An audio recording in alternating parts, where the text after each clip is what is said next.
Welcome to the Maker's Playbook, the podcast where we talk all about what it's really like to make a living from the things you make. I'm your host, Rebecca Ikes-Kara. Welcome back to another episode of the Maker's Playbook. Friends, I have to admit, I'm feeling very spoiled over here. At its core, I started this podcast to help the makers community with so many of the business struggles I've had to learn and overcome over the last 11 years of entrepreneurship. But frankly, my chat today with Soula Pefkaros of Golden Ratio Clayworks feels like exactly what I needed to hear for myself. We talk about managing customers' expectations as a one-woman shop and a solo maker, the struggle to find the right rhythm for a business that not only needs to provide for your livelihood, but also support a healthy life for ourselves personally, and how long it's taken both of us to start truly practicing the importance of genuine rest in our lives. But that's just in the first half. We also touch upon a subject near and dear to my heart, social enterprises. It's about how by building a strong, thriving business, what a powerful force for change that could be in all of our communities. Plus, a lot more. But a quick heads up first about this episode. Soula and I are both grown-ups, with no kiddos around us at the time of this recording.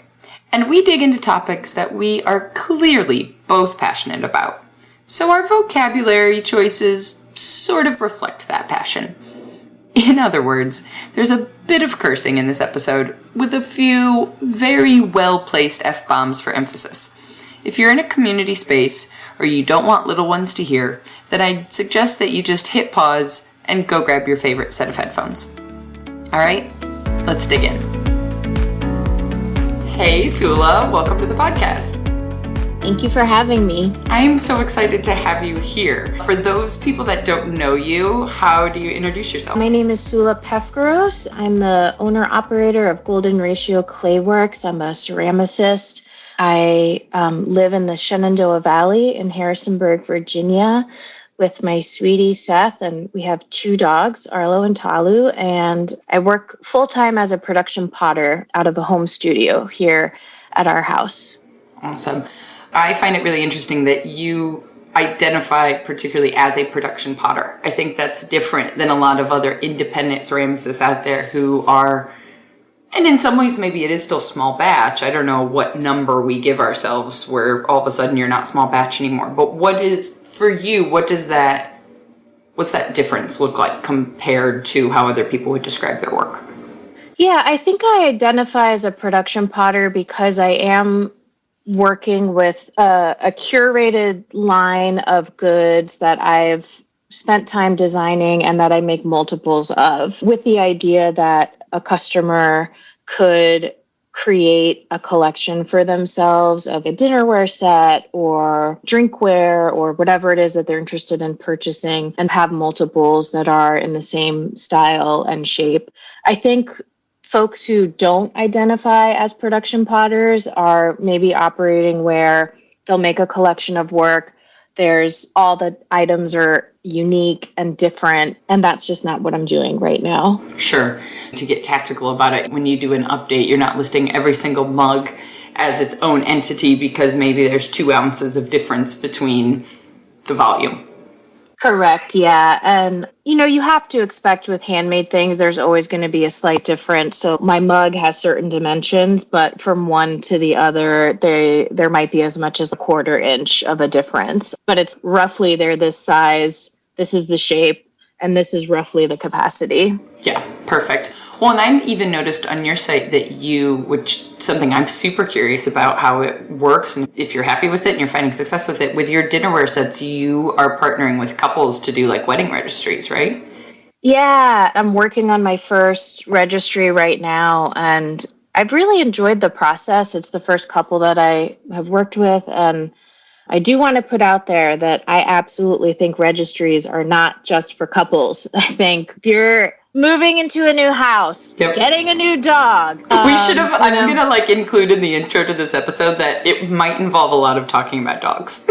Yes, it's definitely possible that dogs will come up quite a bit in this podcast. But I do feel strongly about that because like our society is so hyper focused on getting partnered up is the one time in your life that you are allowed to celebrate yourself. And it's like, fuck that. Celebrate getting your first house, moving into your first apartment, like getting a bump up in your job, or just being alive and surviving COVID and saying, hey, this last year has sucked and I want to bring some joy into my life and I would love for my family and community to be a part of it. So I do want to just throw that out there. I am here for that. But that said, I did have a couple approach me about setting up a registry to celebrate their wedding, and it was a great experience so far. This is my first time doing it, but I have learned about myself both as a maker and a business owner that I feel very strongly about. I really like to run things through before putting it out into the world. With the registries, it was really this process of trying to think of every single step from the customer's perspective and every single step from my perspective to make sure that I could come up with a system that would be user-friendly and also something that I can accomplish. And running the business by myself, which only now is that starting to change. My husband is joining me in the business now, but it's a lot of pressure as far as if something goes wrong or if I have a personal emergency or something like that, it's all on me. And so that's something that I try to be super clear with my customers up front. Please acknowledge that this is a one-person operation and things happen that are outside of my control, and I'll always communicate with you. But if you're not prepared to live with that reality of the uncertainty that can sometimes enter the picture with working with someone who's a solo maker, then like I try to be clear with that with my customers, because expectations need to be different, and it's hard for people sometimes because of the expectations that have been created by Amazon, but not just Amazon, by lots of the dominant mode of production and delivery of goods has totally shifted and become really anonymous in the United States. And the reality is there's always people involved, but we as consumers are able to buy a lot of our stuff without being in any sort of contact with the reality of the human face behind things. So when you're working with someone like me, who's a solo maker and business operator, that is a huge shift that I almost see it as a responsibility to help educate my customers, but it's also just important because expectations need to be different based on that. Is there anything in particular that you've put into place that have helped with that communication? I definitely include it in my web store policies and stuff, and it's even in the checkout where they have to check a box that says, I acknowledge this, or I know where the policies are and I'm going to read them type of thing. And yeah, so I really just try to do it through that communication on the website, like when people are actually making purchases, but then also like in the face that I put forward in my social media, on Instagram and things like that. Yeah. My immediate thought was like, okay, what's the interface needed to make sure that you can add a checkbox on a shop so that people have to contractually basically acknowledge, hey, we know you're a one-person shop and that's okay and we're down for it. And if it means shipping is delayed because of a snowstorm 2 weeks before Christmas, that's the way it goes. Yep, totally. And mostly my interactions with customers, I would say, have been hugely positive and overwhelmingly so. But every now and then there's an interaction where I'm like, okay, this person just needs to be reminded that I'm a human and I have finite things that I'm capable of, and also that there are a lot of things outside of my control. And there's an account maybe you're familiar with on Instagram called Small Biz Memes that is hilarious. And like around the holidays, it was just every day seeing the posts of the kinds of messages that customers were sending these small business owners and makers where they're like, where is my package? I ordered it 3 days ago. And I ordered something else from somebody on Etsy and theirs is here already. And that one was from California and one state over from me, and there's no rhyme or reason. I remember one of the big like package drop-offs I did at the post office, and I love the post office, but one of the drop-offs I did, it was something like 70 packages, and one of the last ones to get to his destination was going somewhere in Virginia. Like, it wasn't even leaving the state. So I had shit getting to like California and Portland, Oregon before it was getting to someone who was like maybe 250 miles away. You could have just driven it. Yeah. So, yep. Anyways. I actually had to stop following that account because I realized it was really fun. It's hilarious, and I encourage anyone who's particularly going through a rough customer service patch to follow it, to have some levity. But I realized it was like driving me down this rabbit hole of, oh gosh, yeah, people are stupid. Yeah, like, why are people so awful? But when you think about it, that's like hopefully, if you have good communication in your business, that's like the 1% or the 0.5% of interactions. Right. And I mean, they're a doozy. They impact you exponentially more than they should. But I just had to stop because I was like, no, my overwhelming experience with customers is that they are good. Yeah, totally. And so I just had to, I know the name by heart, so if I need a good laugh, I'll like go look at it intentionally. But it was filling up my stories, and I was like, okay, we need the positive reinforcement. Yep, totally. Talking about that customer experience, just to give everybody some clarity around what your business looks like, what's the approach that you have as far as making and then doing big bulk shop updates, doing pre-orders, whatever? Yep, it's taken a few years to figure out the approach that I'm currently in now. And I think that ideally, in my mind, I was like, oh, I just would love to always have stuff available in the web store.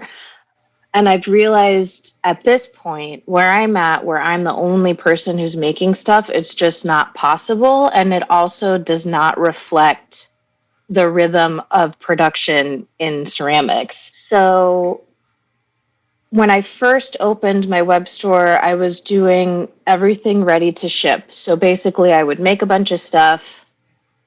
I would do a drop on my website. I'm very grateful that typically my website sells out really quickly, which is super affirming and also really overwhelming. Multiple things can be true.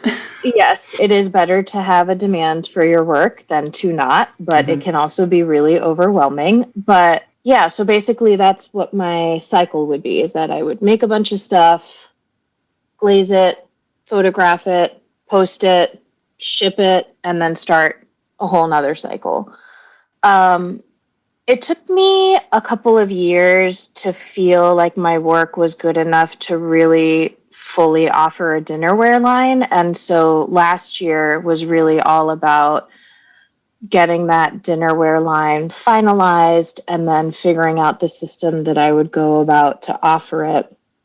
And the system that I landed on was to do it made to order, where I basically list a certain amount of inventory available, and then I would make it to order. I've done one round of that. I launched it in the fall. And since then, I've decided that I'm going to switch. It's similar, but basically do glaze to order, so that when I list the inventory, like the pieces have already been thrown and bisque fired.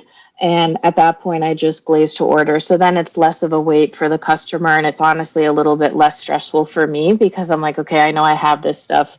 And it's just this like final step. So basically, that's the model I'm doing now, is where I have ready to ship items that I will continue doing these drops. And then I'll have another cycle for dinnerware where I make a bunch, have bisqueware ready to glaze, release that, glaze it, ship it, and then do another making cycle, and then list again once I have that bisqued and ready to be glazed. The immediate question that comes to my mind then is, since you are a one-person shop, and since just doing the drops and doing the shop updates, as we see, is, I think, at least from what I'm seeing, is the predominant business model out there.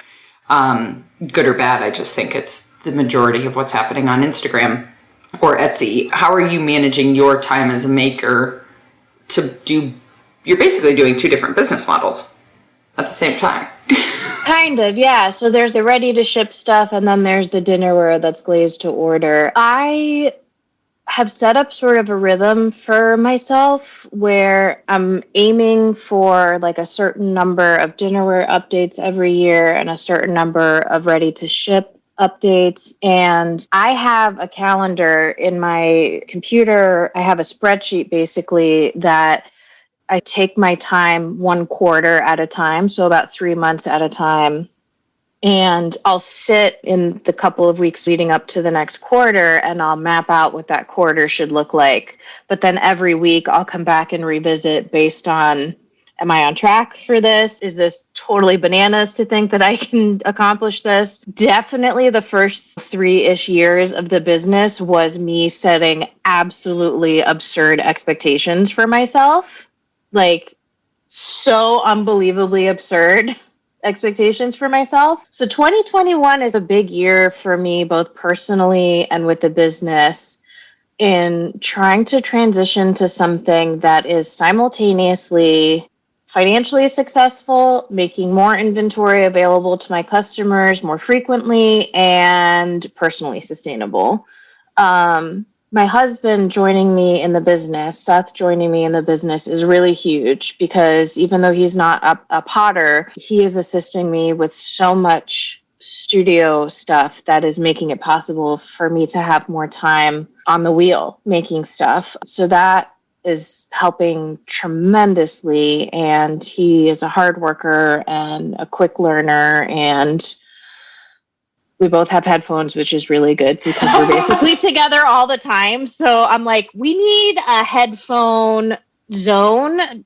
Separate offices, sort of. Yeah. And it is. It's really amazing where I'm like, I put the headphones on and he puts his headphones on and we're like in our world doing stuff. And then you take the headphones off and it's like, oh, well, how have the last few hours been for you? I think that's so smart because they're also like it's a physical statement of being like, love you, but. Yep, totally. Oh, that's such a smart move as far as a partnership working space. Yeah. When did he come on board officially, if there is an official meeting? He came on board basically in like early November of 2020, which was like a little bit of a challenging time because I was in over my head with holiday production at that point. So it was sort of like, we're going to press hold on actually training you in things. And for now, I need you to just do these things that don't require training. And so now in like first quarter of this year, I'm spending a lot more time training him in things. And yeah, but he's a quick learner, which is really great. I feel like that's the catch-22 for any of us, where like the moment that you need the most help is the moment that you don't have the capacity to teach someone to do something who is available to help. And then once that moment passes, we need to recuperate and rest. And there's so many other things pulling our attention in different directions that it's hard to then prioritize, oh, I'm going to train this person now for something 6 months from now. Yep. Even though that's exactly what we need to be doing. Yeah. And I've had a lot of folks on Instagram will send me messages and be like, you should just get an intern. You should just get an apprentice. And I so appreciate where they're coming from. But I'm also like, do you think I haven't thought of that? Do you think I haven't thought, man, it'd be a good idea if I got somebody to help me in here? And it's also not like they're just free help. Yeah. You do have to provide them an education or a resource or whatever. Totally. And for me, a big part of it has been like, I don't have the capacity right now to train somebody. And right now it's working out well with my husband. But I think, honestly, I think it would have been really challenging.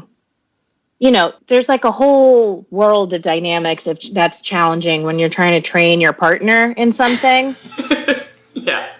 So Seth is going to teach me how to ski this year, and just to balance out the home dynamic.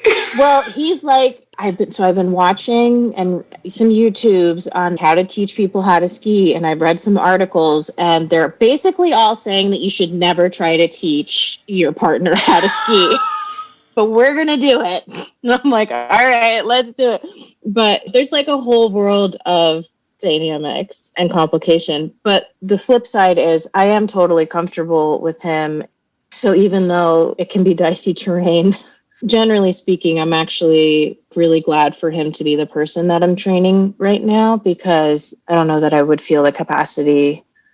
And I can kind of let my hair down with him, right? Whereas if an sort of intern or apprentice or whatever is here, I think it would feel harder for me to be like, you know what? I'm not feeling this right now. I need to like take a break from this right now, because you don't want to waste the person's time. Whereas with Seth, it's easier to be like, you know what? I'm feeling cranky. Why don't you go do something else?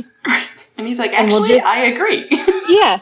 Exactly. Yeah. Headphones on. Yeah, that makes complete sense. When I very first started trying to grow a team, I was reading all of this stuff around like building culture and space and holding space for people. And I think the first time out, I was trying to build culture, I was trying to be a friend. Which is, yes, you become friendly with the people you're working with, but I was being a friend rather than being a leader. And I wanted to say leader instead of a boss, because it was like I didn't have that space to give critical feedback because I wanted people to like me. And that isn't always helpful to somebody else. Like, it makes somebody else's job harder, too, if you're not actually giving them tangible feedback. Yeah. Yeah, I hear that. Was there an impetus or anything in deciding to bring him along? So, like, for your household, golden ratio is full-time... This is it, which I super appreciate hearing about. One, because that's what we're going to be trying to do here. And it's also very unique, I think, in the arts world. I think there's so much, I mean, we could dive down the rabbit hole of privilege, but there is a lot of privilege in the arts to be able to do what all of us are doing. And for many people, that means a partner that's supporting financially, or obviously in the US with healthcare or whatever. So was there kind of anything that pushed you guys to say, okay, we're both doing this, we're making a go of it? Yeah, a couple of things. So first of all, we owned a restaurant. My husband is a chef, and he opened a restaurant. I was like a big time supporter and doing some work, but he opened a restaurant, and COVID hit, and that was really challenging. And it became clear that we would have to close the restaurant.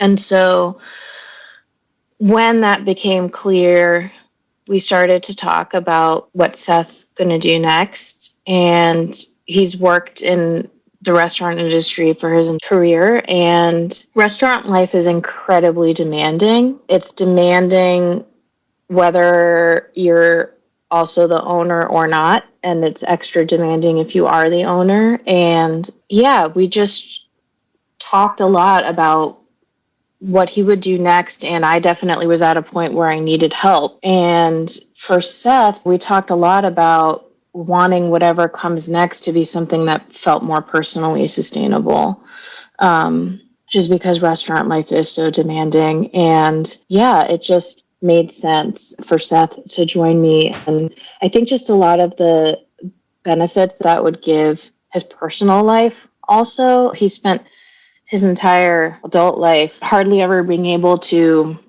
make dentist appointments because of how hard it is to get a break from whatever restaurant he was working at, and then owning the restaurant even more hard. Hardly ever being able to do errands, like all those things that you take for granted if you're not in the restaurant industry and have a professional life where you have these certain hours and then you're done. And if you need to schedule an appointment, you get it okayed and then you can go to your appointment. So the idea of him being able to work with me, work from home, start to have a life with that possibility in it was really attractive. So that's pretty much how we landed here. And I think for me, it's been really beautiful to watch him be like, oh, I can have my morning coffee and make breakfast, or we'll be in the studio and he'll say, okay, I'm going to stop now and I'm going to get lunch ready for us, and like just go inside. Or if his shoulder is aching, he has like a little bit of a shoulder injury, and if his shoulder is aching, or he's like, I'm going to go and just stretch for 5 or 10 minutes or something. Like, these are not things that he could ever do when he owned the restaurant, and even before that when he was working as a chef.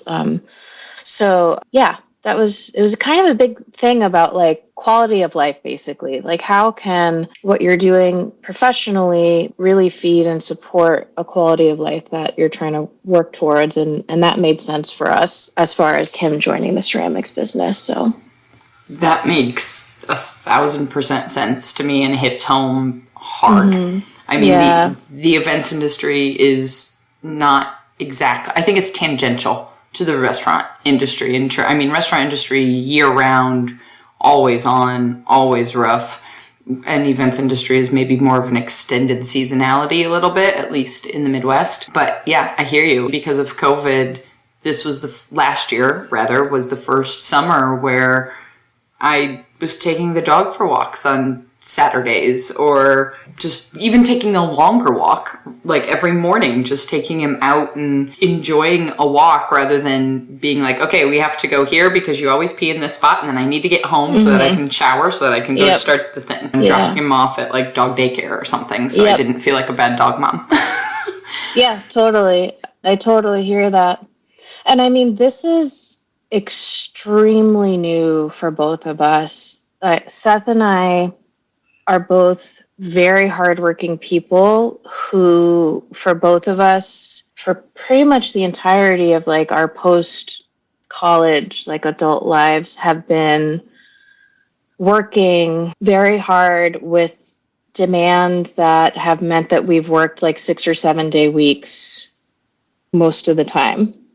And so, like in my case, up until 2019, through 2019, I was working on my PhD, supporting Grey J Provisions, which was Seth's restaurant. I was doing Golden Ratio Clayworks, which I started in 2017. Before Golden Ratio, I was working on my PhD and also had other jobs. So just the way that my life was, I really honestly like rarely ever had days off. And part of that is it was really hard to have boundaries around days off just because I felt so much pressure between whatever my current job was and like working on my dissertation. And part of it was just like unavoidable. Like it just was too much. And so it was a combination of the reality of the pressure of what needed to be accomplished and struggling to just create boundaries. And then meanwhile, like Seth has always had incredibly demanding schedule because of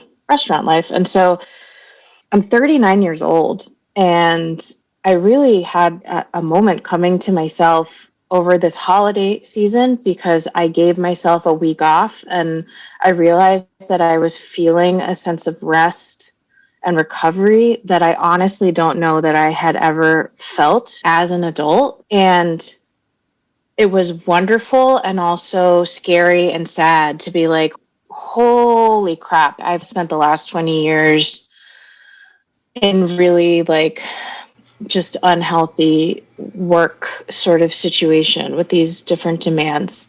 And again, I'm not relieving myself of responsibility, but it just was really hard to create those boundaries when you're under the pressure of a PhD dissertation clock and also like starting jobs and starting a business and all that other stuff. So this is very new. Like one of my goals that I'm working towards now is to take 2 days off every single week. And I've been maybe 60% successful so far. And yeah, it's hard. It's hard to figure out how to make this shit work. And the number of pots I make equals what my sales is and generates my income. So it's like, there is a real pressure. In your retirement and your healthcare and your, like, all of the benefits that people take for granted in a traditional employment situation. I think, when I think about revenue numbers or salary, my brain still thinks about it in terms of just the average cost of living in Chicago or something like that. That's someone who's employed by somebody else. So their healthcare probably costs them, $70 a month or something painfully low? Right.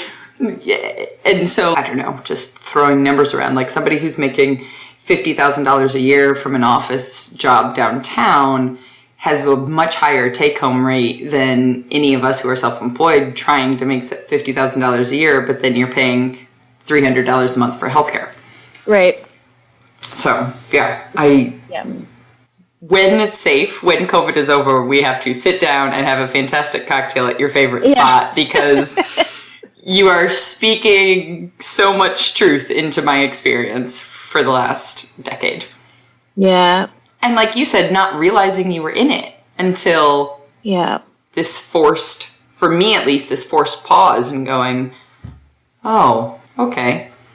Yeah, absolutely. And I started to feel anxiety as I was getting towards the end of the little holiday break because I was like, am I not going to feel this feeling of actual rest and restoration? Am I not going to feel this again until after the next fourth quarter? Am I only going to feel this once a year after I've gone through the holiday push, basically? It's hard. I'm like super protective of just trying to manifest having that kind of not just rest, but joy, like space and time for joy actually be a regular part of my life and not have it be this distant thing where once a year I take 5 days off to recover. And because I do love what I do, but when you burn yourself into the ground, it doesn't matter if you love what you're doing. Your body, mind, and spirit have finite energy resources. And if you're not regularly replenishing those, then, bad things happen. You brought up the catch, and I think this is, at least from my experience, this is why it's so common in the self-employed world, in restaurant life, in events, in makers, pick any of them. Because we're so passionate about what we're doing, because we do love what we're doing, that is part of what contributes to not stopping. Mm-hmm. You're laying on the couch at the end of the day or on a Sunday when you're not supposed to be working, and your brain just naturally goes to, what if I did this? Yeah. Yeah. And then all of a sudden you're back in it. Yeah. Yep, totally. Like my brain is almost always in the background, like working on some kind of design idea of a new product that I want to design or something. But yeah, it is. It's hard to really find those spaces of no work. So yeah. So you brought up a PhD program, which I had no idea about in my internet stalking. So how did you tell me just a little bit, like history, how did you get into clay in the first place, and what the heck did you study? What do you have I should have introduced you as doctor. Come on, like... My brother-in-law, when I finished my PhD, he changed the way my name shows up in his phone. And every time I call him, he answers and he goes, Dr. Soula P. But yeah, so I started ceramics in high school and I was really terrible at throwing, super terrible. So I mostly did hand building. And then in college, I did a couple of classes. I was a studio art major for one semester, I think. I was like, I'm going to do this and do photography and ceramics. And then I left it because I was going to have to do drawing and painting. And I was so bad at drawing and painting that I just could not confront how bad I was at drawing and painting. So I was like, I'll just take electives and not have to confront how bad I am at drawing and painting. And so... yeah, so I did some classes in college, but not a lot. And then pretty much after that, it was a lot just like studio classes and community classes and stuff like that. I think that, so like in college, high school was really hard for me for a number of reasons, as it is for many people. And the ceramic studio was definitely one of the places where I felt like most at ease and happiest. I think like even then I knew that my interest in ceramics wasn't just as a hobby, that I could potentially see myself as working in a career in pottery. I think just the societal expectations and norms, having a career as an artist, at least then, I think it's starting to change. But I think that at that time, that wasn't something that was really affirmed by our society. And I think just familial expectations as well was another factor. So I never really gave myself the chance to think seriously about it. And then in college, I started to become more politically active and aware. And it was a real relief because the things I started to learn about helped me understand why I felt some of the struggles that I had in high school, I think. So I think I had a huge privilege going to an incredible private high school. And I think even then, though, I had this feeling of like, why is there so much disparity? Why do I get to go to this great high school and other kids don't, right? But I did not have the language for that at the time. And it's not like we were being encouraged to think about those things. And so I think in college, when I started to really like voraciously start to educate myself politically, I did start to come alive and have more of a sense of myself and what was important to me. But I think I also didn't know how to be politically active and also be an artist, basically. After college, I did a whole lot of different things and then moved to Virginia to do a master's program in conflict transformation and peace building. And then I was really hungry after that education still, where I wanted to be encouraged to think more about empowerment rather than nonprofits. And so through the sort of guidance of one of my mentors, I applied to one doctoral program. I had no interest in doing a PhD. Let me just say that up front. I was never like, I want to be an academic at all. And so it just so happens that this one program actually really makes sense for me. And my PhD was in depth psychology with a focus on community, liberation, and eco-psychology. Our program was really about like, how do we tend the soul of the world, knowing that there are these collective experiences of oppression and marginalization, that these have trauma impacts, and how do we operate from a perspective of liberation and empowerment in the way that we want to transcend these things and challenge the systems that are creating these kinds of marginalizations and oppression and that kind of thing. Through all this, though, doing a PhD will really drain the fuck out of a person. And I was going to say crush you was where I was going with that. Yep, crush is definitely the right word. And I loved my studies. I loved my faculty. I can say with some degree of certainty that there are not a lot of programs out there that are approaching doctoral studies in this way with this kind of vision. Like, our program was not trying to churn out PhDs for the purpose of them being teachers. Not that there's anything wrong with teaching. Obviously, teachers are incredible. I've had some of the most people who have impacted me most in my life have been teachers, obviously, is why I kept on going back for more degrees. But they really, like, the vision of our program was equipping people to be able to stand in their communities and do meaningful work that can actually make some of this information, training, and skills that can be really isolated, actually bring it into community empowerment work in a meaningful way. And so,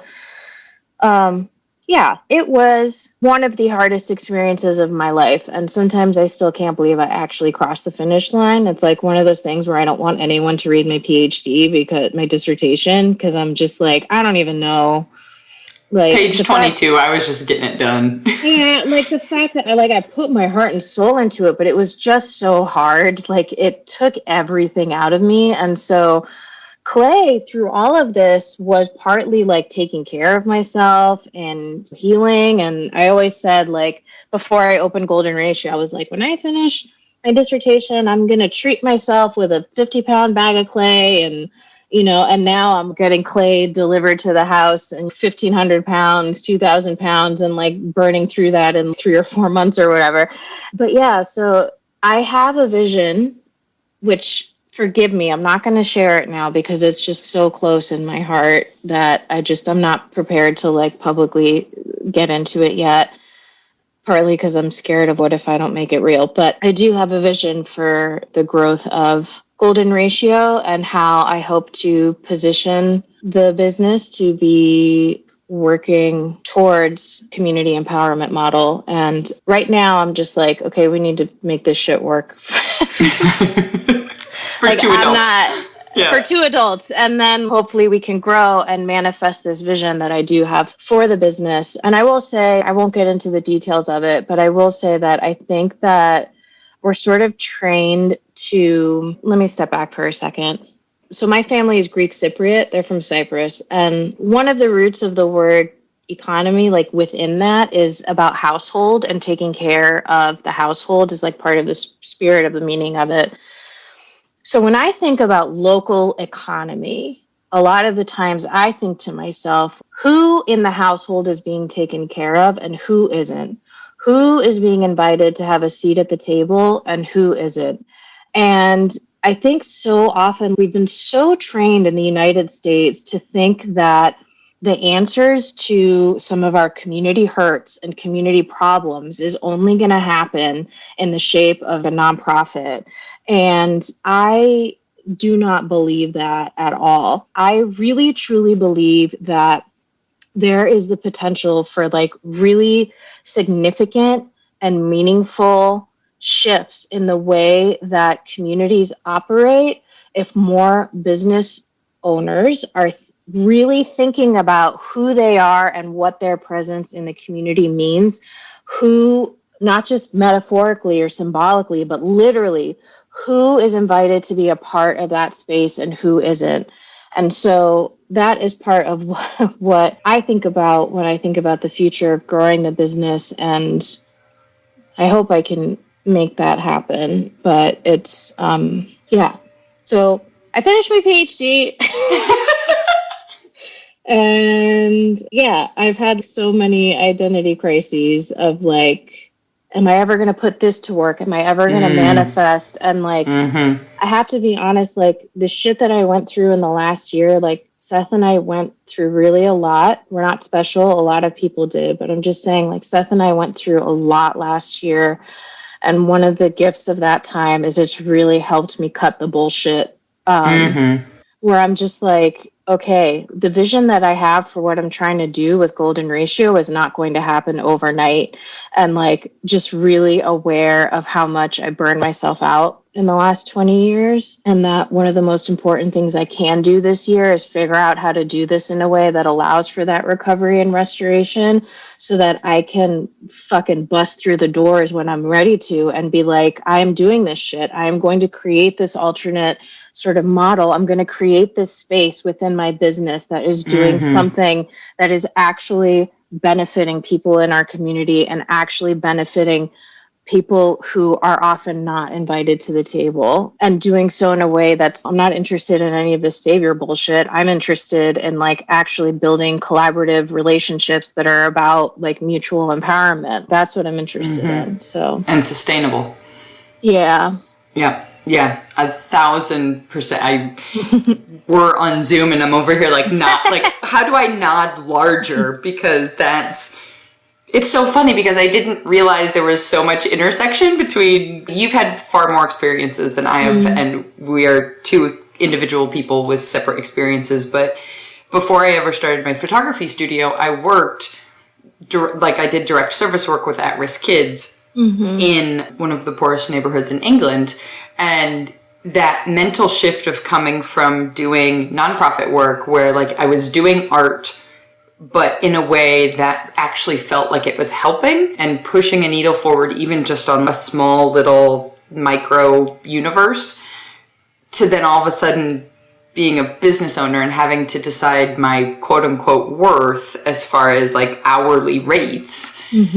Was such a sucker punch mentally of, hold on a second, how do I hold both of these things and the values that I have around the work that needs to be done in the world, but also sustaining my own life and making a living, and that we should all not only just make a living that pays the groceries and the rent, but you know, that you should be able to take a week off, that if we were working traditional jobs, you would be given PTO, like you were saying. These should not be luxuries. They should be what is needed to live a healthy life. And that constant push and pull when we're in the arts world, because there the arts in so many ways is a luxury, and the people who are going to be able to buy our pots are not the people that we're looking to bring in.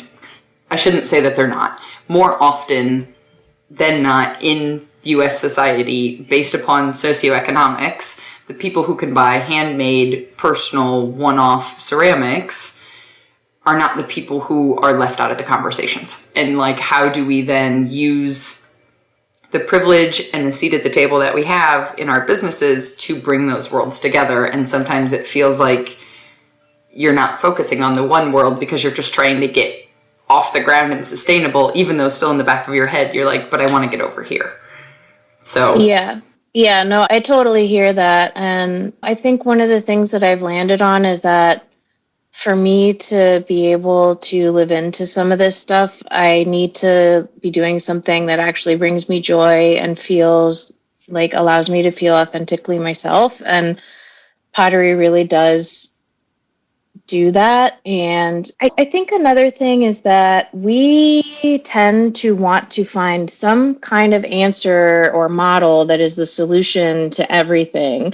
The reality is that shit is so complicated, is that there's always going to be something that's being left out.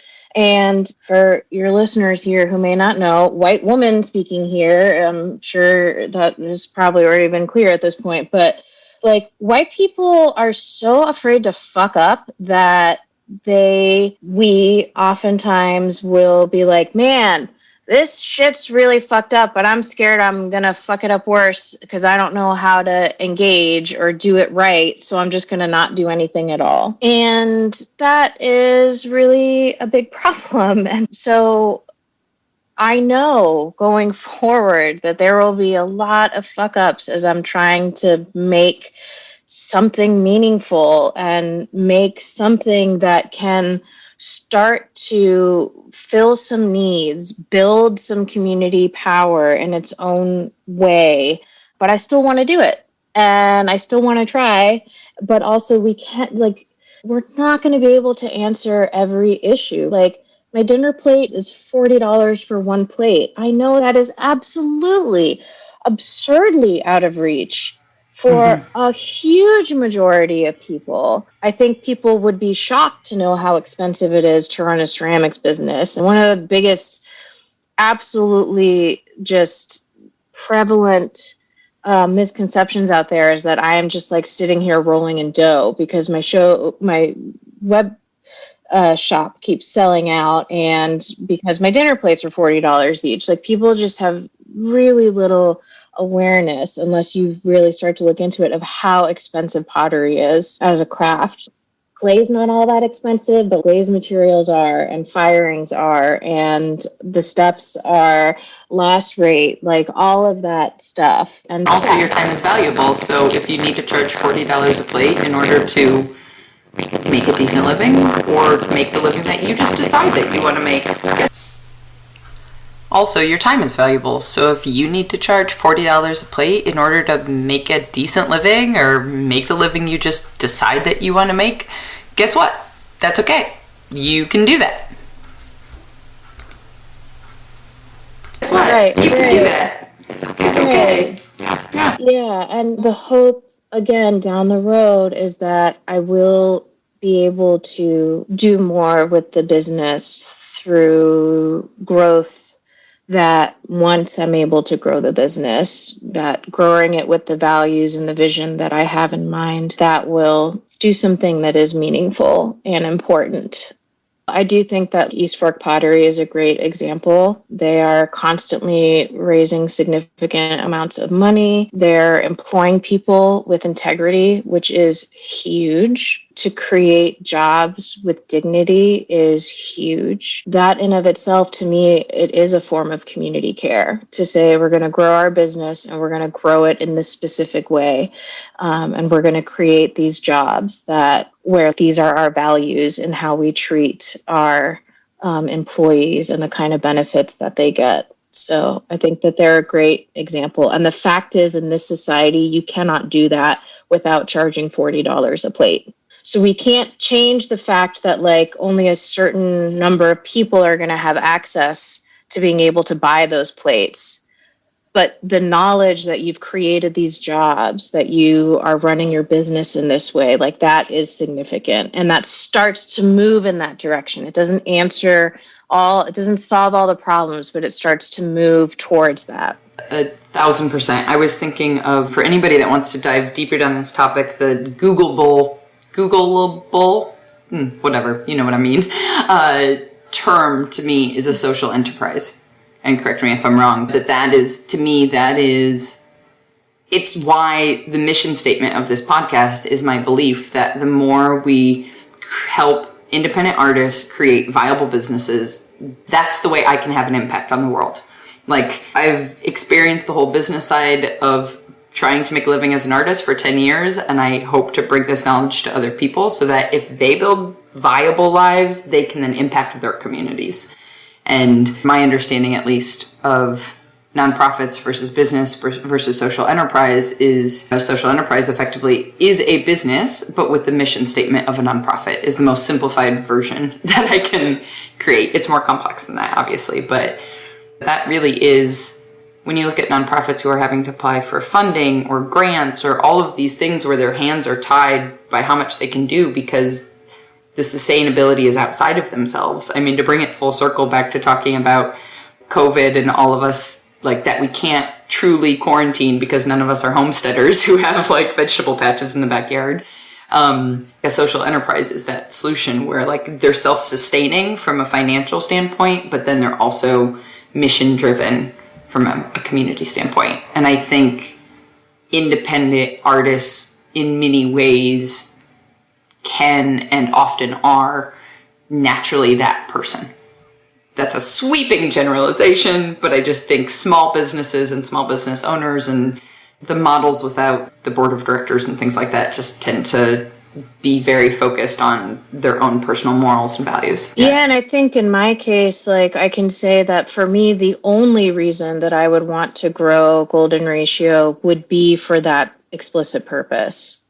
That is why I want to grow and to be able to hire people, is for the sake of living into those values and that vision and that mission, basically. And yeah, I hope I can make that real one day. It feels so big and far away, but at the same time, 3 years ago when I started, it was 2017. So in 2017, when I started Golden Ratio, I 100% was like, this is just going to be a side gig. And I didn't think, if you had told me then that I would be where I am now, I absolutely would have been like, no, I'm not. Like, I'm just going to do like a couple of craft shows a couple times a year. And maybe I'll set up an Etsy. And, you know, honestly, part of it is once I started to get into this, I was like, oh, I really like being my own boss. I really like that I get to decide what the values are. I get to decide what the mission is. I get to decide what the expectations are and what it is that I'm chasing here. And at this point, I'm like, yeah, I don't think I could ever work for anyone else ever again. I don't think I could handle somebody telling me what to do. Community accountability is a different thing, but I could not work in a context of somebody telling me this is... Yeah. For me, it's the inefficiency part that I just can't handle. Why do I need to sit at a desk from 9 to 5?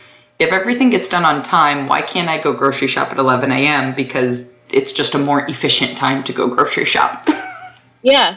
No, totally. And I'm someone who struggles with insomnia. So it means a lot to me that I can be like, okay, my sleep was really shitty last night. So I'm going to start later today and I'll work later. But it makes, I'm not working any less hours, but I am able to do what feels good for my body, basically. Just even basic things like that are a huge thing that I'm like, I don't think I can sacrifice this.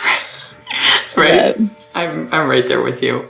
Yeah. Oh, I think that I'm like putting a little star in my notes. We need an entire conversation just around how business can be a force for good and how, like, to dig deeper into this social enterprise concept for myself, for hopefully everybody else.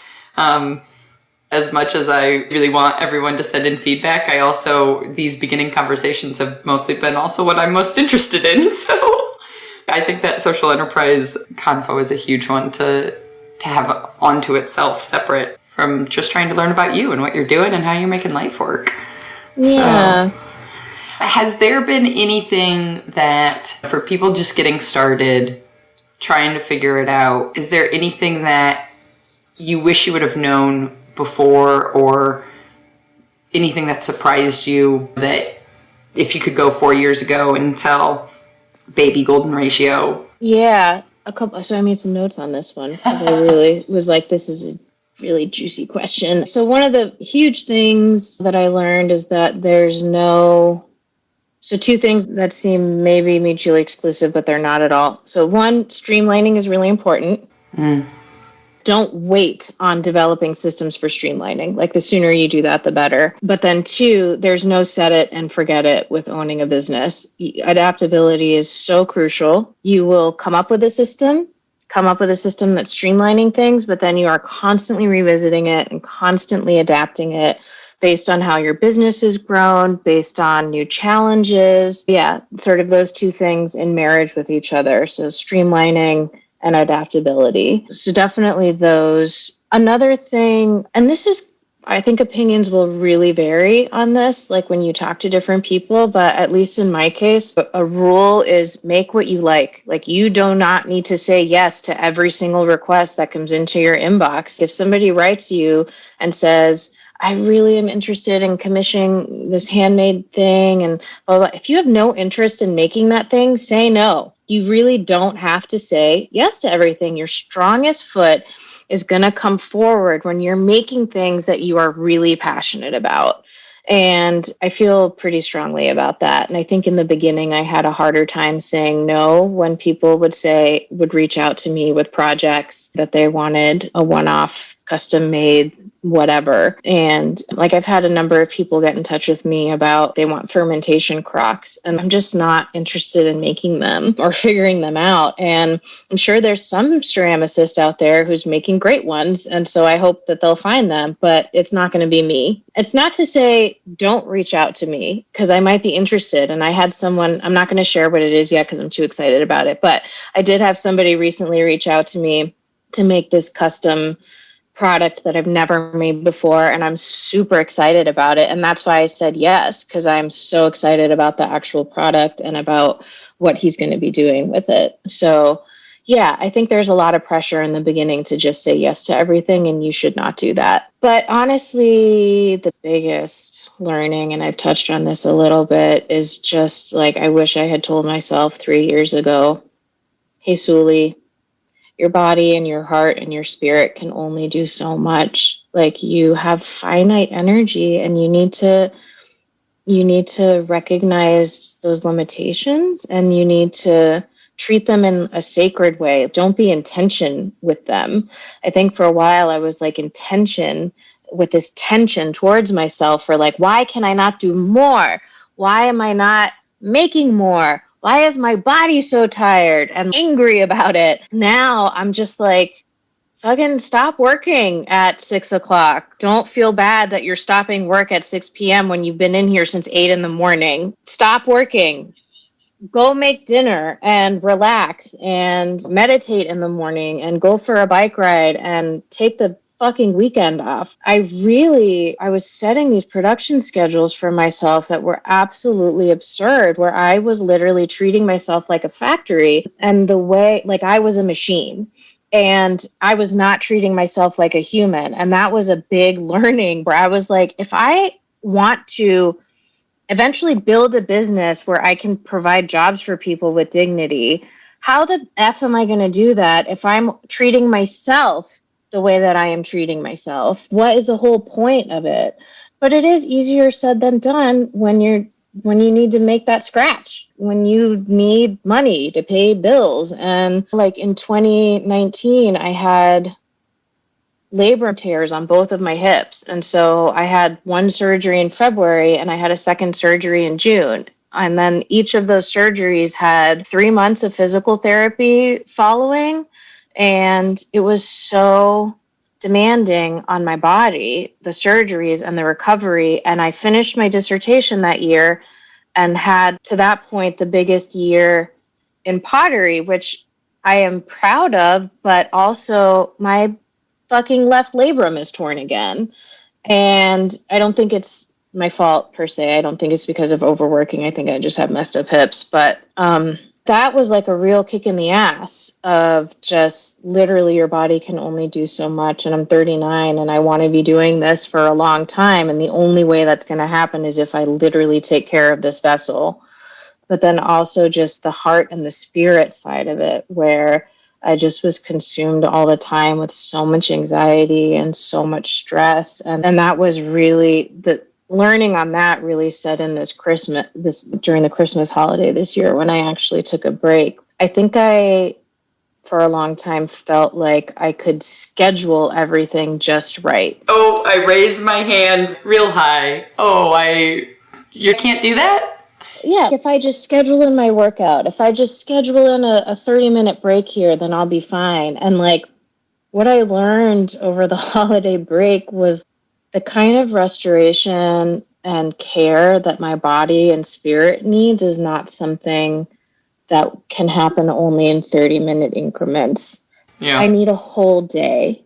I need a whole day where the things I'm doing to take care of myself aren't penciled in between other things that are super time sensitive. Now, those little things are important, right? So like Monday through Friday, when I'm working in the studio every day, I blocked off that every morning from like about 7 a.m. to about 8:30. I'm like doing my meditation. I'm having coffee. I'm sitting quietly with my dogs. I'm going for a bike ride and exercising.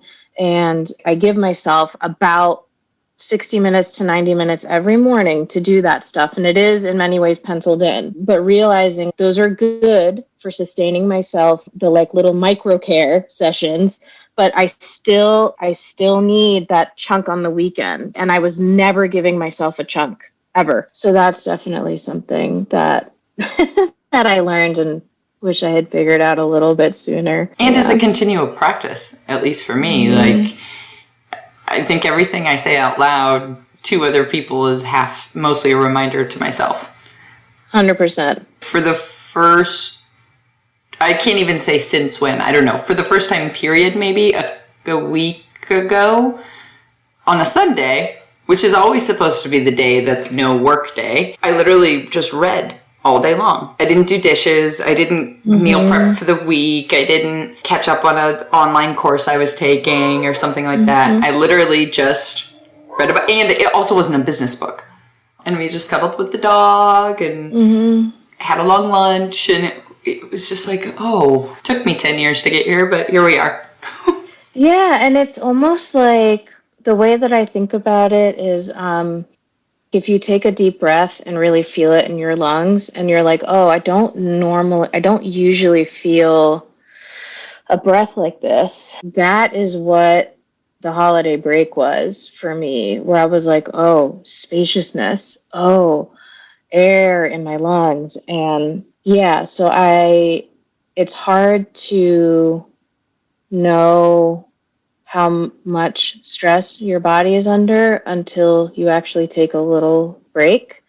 And literally the only way that I learned that was through taking this break. And again, this was like my first real experience of that as an adult, which feels bananas and almost embarrassing in a way, but also like, it's also just a sign of the tempo that we're expected to operate at, the tempo that sort of our society demands. That you were talking about, how the fuck are we supposed to pay for health insurance and contribute to a retirement plan? What's that? How are you supposed to do all that through your little small business? And so it's hard to do that. I know there's all these memes floating about, right, of older generations telling younger generations, the reason why you guys can't afford to buy a house is because you're spending all your money on avocado toast. It's like, fuck that. That's not why we cannot afford, why people in our generation can't afford to buy a house. I'm in the super fortunate position that we were able to buy a house, but times are different. But there's still this idea that if you work hard enough, all these things are just going to magically fill themselves in. And the fact is that is not the case. And like, I went through a period where I just had this knee-jerk reaction anytime somebody would be like, you need to practice more self-care. You are like such a workaholic. And I realized that was capitalism's abusive victim blaming language. Honestly, like I'm not being hyperbolic. Like it was a way of blaming an individual for being fucking tapped out and depleted by what is like a rat race, basically. And I'm saying this as someone who has been super depleted and exhausted and has been in a position of incredible privilege, like so much privilege. So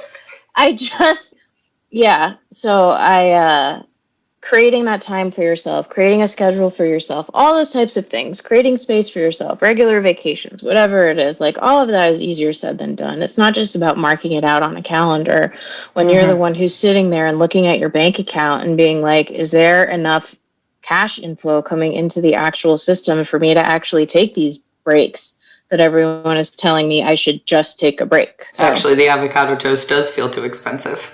Yeah. Got a little heated just now. Sorry. I just get really overwhelmed by that. They're appropriate topics to get heated by. It is. It's another... I'm just going to make you carve out time on your schedule to have another conversation because you're like my spirit animal. We're way going over the time frame. I'm trying to see if there... But, it was funny because as you were talking about time and self-care and making sure you're honoring your own time, I was like, I've now taken 20 more minutes of Soula's time. I promised her, so I want to respect that. It's all good. It's all good, yeah. I do want to make a teeny little shout out to anyone that has, including you, like supported Golden Ratio since I started. One of the questions that you had sent me in advance that you said maybe we'll talk about this was like what has surprised me, and I'm still pinching myself that there is a demand for my work, and there's still this looming feeling anytime I do a shop update where I'm like, maybe this isn't going to sell out, maybe people aren't going to buy my work, and I feel a constant anxiety. The flip side of there being a demand for my work is people get disappointed when they don't get something. And then I feel bad. And then I also, not only do I feel bad, then I also get scared where I'm like, am I going to lose this person as a customer because they feel like they can never get something every time the shop updates. But so it's like amazing and terrifying feeling a demand for my work. But overall, I just want to say thank you to folks who have followed along and been encouraging and been customers and been return customers and share my work. And it really does make a difference. And so I'm incredibly grateful for that. Yeah. Totally. Well, for people who haven't seen your work yet, only because this is the only way I'm going to be like, you know what, let's just table the rest of our day and keep talking and I'll just break this up into chapters. But for now, until I have you back, for people who haven't seen your stuff, want to follow along, where's the best place? So definitely Instagram. It's just Golden Ratio Clayworks. And you will see process stuff and more polished stuff and political stuff. If you're uncomfortable with the political stuff, don't follow me because just don't follow me. And a lot of dogs. There's a really healthy dose of dog content. So there, and then also my website, www.goldenratioclayworks.com. I do suggest getting on the mailing list. I'm going to start using that more this year, and we'll be including, it's really important to me that people get a picture not just of the values, but the human, and now the humans, my husband and I, behind this work. So we'll be sharing loads of stuff in there. So I'm really excited about where the newsletter is going this year too. And I will be starting a Pinterest soon. So that's coming. Whoa, just stay tuned. Left turn, right? Pinterest, what is happening? But it's happening, so I'm curious. Stay tuned. I'm curious. All right, for now, this is a pause, not an end to a conversation for sure. Thank you so much for taking the time. I really appreciate it. Thank you for having me. I really appreciate it. And I am psyched about what you're doing with this podcast. So thanks for letting me be a little part of it. And that wraps up episode 112 of the Maker's Playbook. I am absolutely planning on having Soula back so we can dig deeper into the topic of social enterprises for anyone else interested in building their own small business as a strong vehicle for change. The world needs more conscientious business owners providing jobs with dignity. So I hope all of you are as excited about the topic and to tap into all of Dr. Soula's knowledge as I am. If there are other topics you're interested in hearing about here on the podcast, then please don't hesitate to let me know. Send me an email at rebecca@makers-playbook.com. That's Rebecca with one B and two C's, REBECCA @makers-playbook.com. And if you're struggling with your own business decisions, be sure to grab my free PDF download, The Savvy Owner's Quick Guide to Smart Decisions. This guide will provide you with a clear checklist for how to ask smarter questions, leading you to better decisions for the unique needs of your business and your life. Download it for free at makers-playbook.com/guardrails, or just click the link in the show notes. Until next week, go get back to making your dreams a reality. Together, we've got this.